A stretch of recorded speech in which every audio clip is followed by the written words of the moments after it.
Alright, so I don't know where to start off with this anime review since this show caught me off guard and put me in a roller coaster of a ride because on how quickly it shifts on its themes in literally a matter of seconds. So this anime is called Akiba Maid Wars, and if you thought this is just about some anime about some girl working hard in a maid cafe, then you're damn right wrong.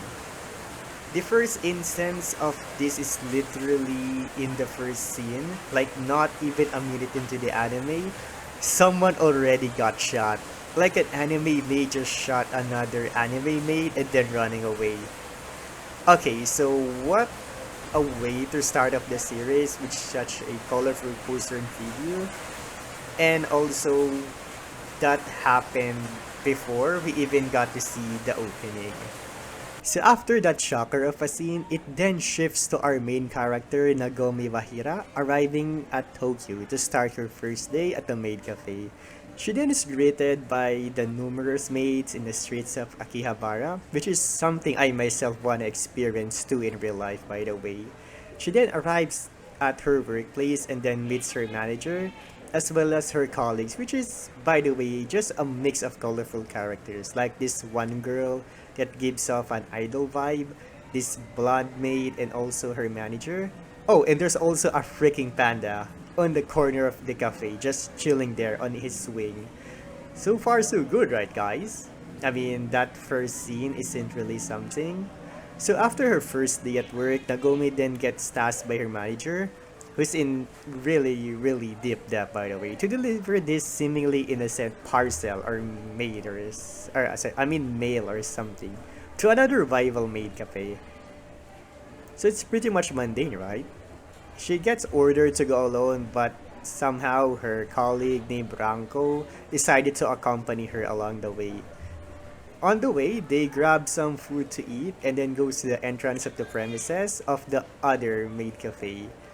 And literally outside their door, they are greeted by this maid girl, while the others are inside, just standing menacingly in the background.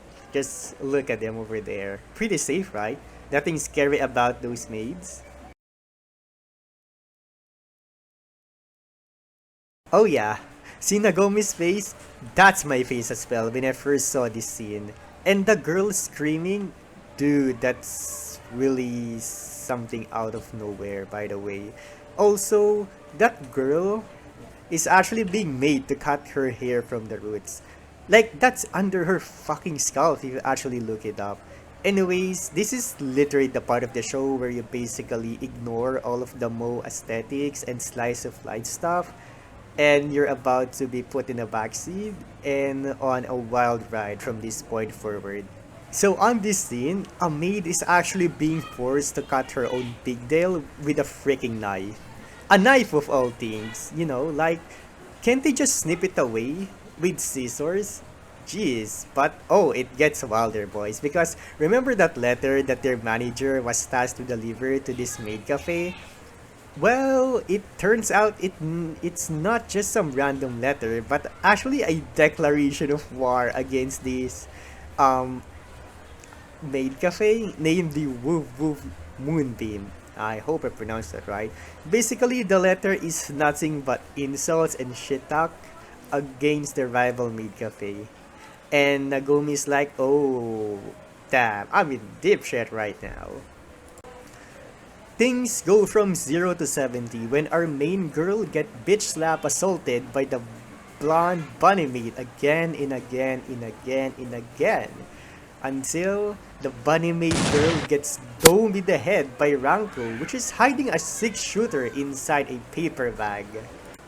And the bizarre part is that blood coming from that lady's head wound squirted not once, not twice, not three times, probably three times, but it probably squirted three times onto Nagomi's chest. And after that awkward standoff, the two, Nagomi and Ranko, just decided to leave like nothing happened. You know, last like if doming another maid girl was normal. And then the other rival maids literally ain't just gonna let those two walk away, you know, after doming their leader in the head without giving up blood. Okay, folks, so this is the most memorable part of the episode. So this is where Nagomi and Ranko are running away from the bunny maids, being chased with knives and guns, and they started shooting at the duo's direction. So Ranko got shot in the arm while running, but instead of, just keep running away, she then decided to Van Damme spin kick all of the maids around her and catch a M1911 pistol mid-air, and guess what? Started blasting gunslinger style on all of the mates chasing her. Oh, and guess what? May I add that in all this carnage, this is happening at the same time as one of the idol girls on their own maid cafe started singing a musical. Like, no kidding. A maid back at their place started singing this Moe song at the same time Branko is like gunning down all of these other mates around her. And she doesn't even aim down the sights. Like, she's just using these two pistols. Akimbo shooting them and he firing at the same time. And that gunshot on her wound, on her arm, doesn't even reduce her accuracy for even for a little bit. Or maybe because she's a Terminator maid. Like Roberta from Black Lagoon.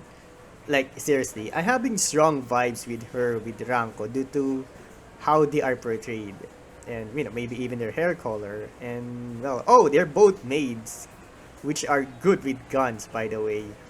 And Ranko didn't spare anyone. Even the last enemy maid who was alive actually begs for his life. And Ranko was like, nah. Decided just to, double tap her with two bullets in her and say that she's sending her off. So after the carnage, Nagomi then contemplates all of the stuff she just witnessed, and the two of them return home to their cafe. Then this manager who tried to get them killed earlier is actually surprised that both of them return, but covered in blood and stuff.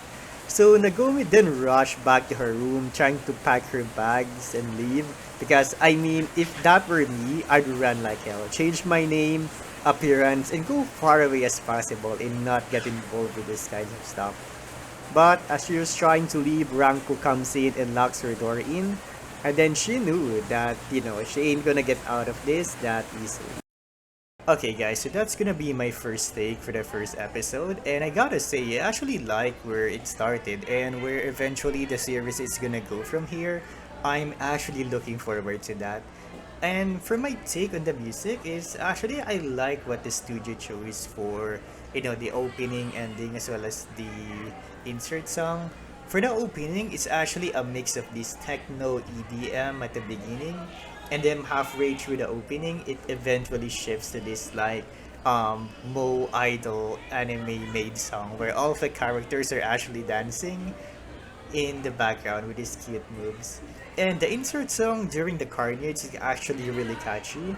And the thing is, I'm actually wondering why it didn't become the opening, of the series, especially with that melody in such a light-hearted vibe.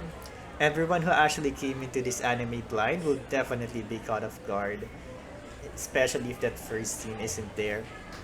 And lastly, out of the three songs, it's actually the ending which I really, really dig the most.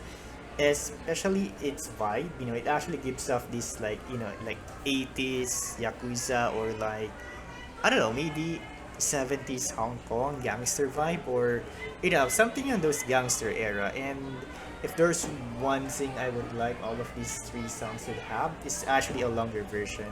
Since all of them actually only last for maybe a minute and a half, and that's it. So if you would like to jump to this song, you have to loop it like again and again. That's 1 minute and 30 seconds of song.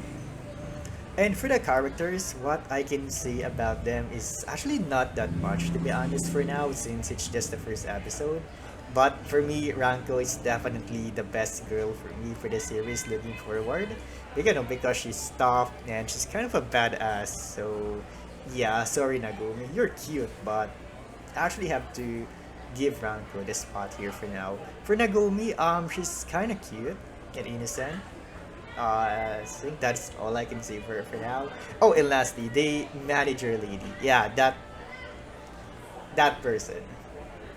Um, the manager's kind of a dick, like, I mean, it's kind of like Mr. Krabs, but Imagine Mr. Krabs actually trying to get SpongeBob killed for $1. Yeah, that's basically what I saw on the manager lead for now. But I may be wrong. Maybe she might redeem herself in the next few episodes. So yeah, let's see about that. So anyways, guys, that's gonna be my take for the first episode. I hope you do enjoy this anime review that I did, since I'm actually experimenting on new content to upload, besides gaming.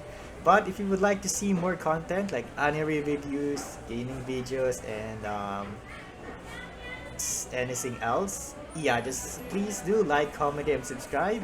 And I'm gonna see you guys on the next video.